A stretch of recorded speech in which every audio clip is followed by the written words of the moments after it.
Latar belakang permasalahan cabai katokon atau yang dikenal dengan nama latin Capsium annuum L. variansinensis merupakan cabai khas yang berasal dari Toraja. Orang Toraja biasa menyebutnya dengan sebutan lada katokon. Cabai ini biasanya banyak digunakan sebagai bumbu pedas utama bagi masyarakat Toraja. Lada katokon merupakan salah satu cabai terpedas di dunia. Lada katokon memiliki tingkat kepedasan tinggi, yakni sekitar 400.000 sampai 691.000 Scoville head unit atau SHU unitnya. Meski masih muda, lada katokon hijau sudah memiliki tingkat kepedasan yang tinggi. Cabai atau lombok berwarna khas Toraja ini berbentuk seperti paprika namun dalam bentuk mini, gemuk, bulat, dan pendek. Per buah memiliki bobot sekitar 65-95 gram dengan ketebalan daging sekitar 6-7 mm, dan ukuran normal katokon biasanya 3-4 cm dengan penampang seukuran 2-3,5 cm. Warnanya hijau sampai keunguan saat masih muda dan merah menyala saat sudah matang. Banyak wisatawan yang mengunjungi. Rumusan masalah.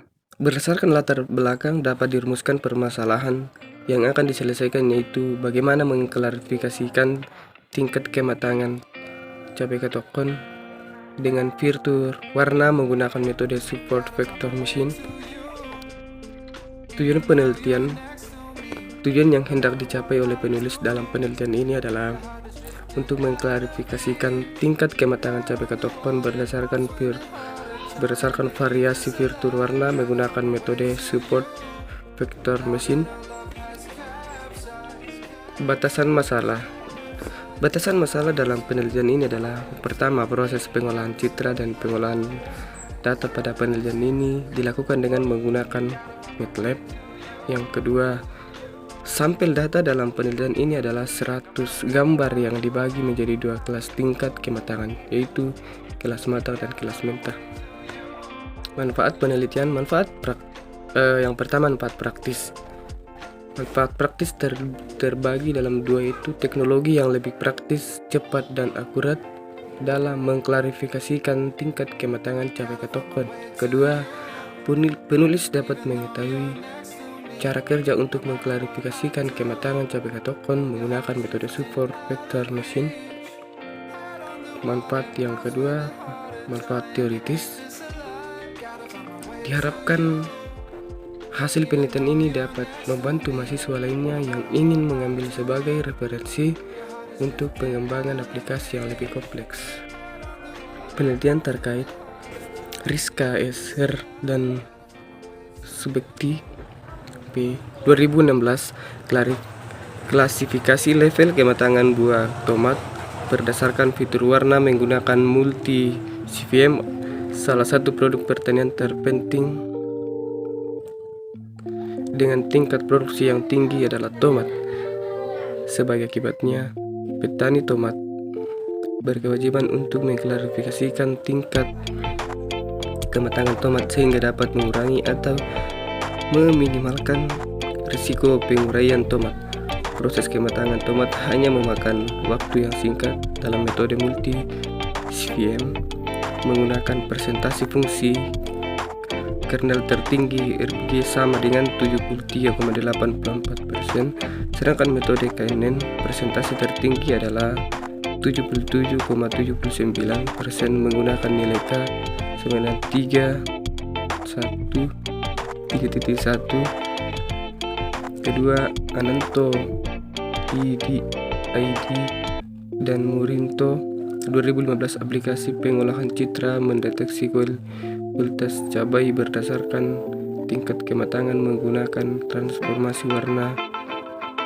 YCBCR Jurnal Informatika UAD.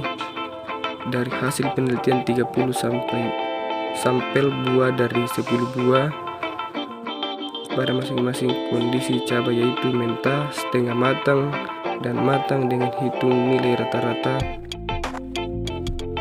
maksimal dan minimal CB dan CR diperoleh presentasi 96%, kata kunci kualitas cabai, tingkat kematangan cabai, transformasi warna, waktu dan lokasi.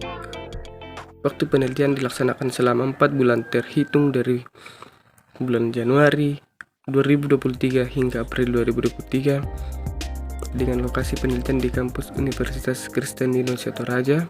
Dan bahan penelitian: alat perangkat keras hardware, laptop Asus Intel Celeron N40 4020 up to 2,8 GHz, RAM 4 GB, harddisk UTB Windows 10. Perangkat lunak software Windows, MS Excel, Rapid Miner. Bahan yang peneliti gunakan dalam penelitian ini adalah kuesioner yang telah diisi oleh mahasiswa Fakultas Keguruan Ilmu Pendidikan. Identifikasi masalah. Pada tahap ini penulis bisa merumuskan mengenai masalah yang akan diteliti pada Fakultas Keguruan Ilmu Pendidikan. Tahap ini merupakan tahapan yang terpenting dalam penelitian karena akan dituntun oleh perumusan masalah. Pengumpulan data, observasi.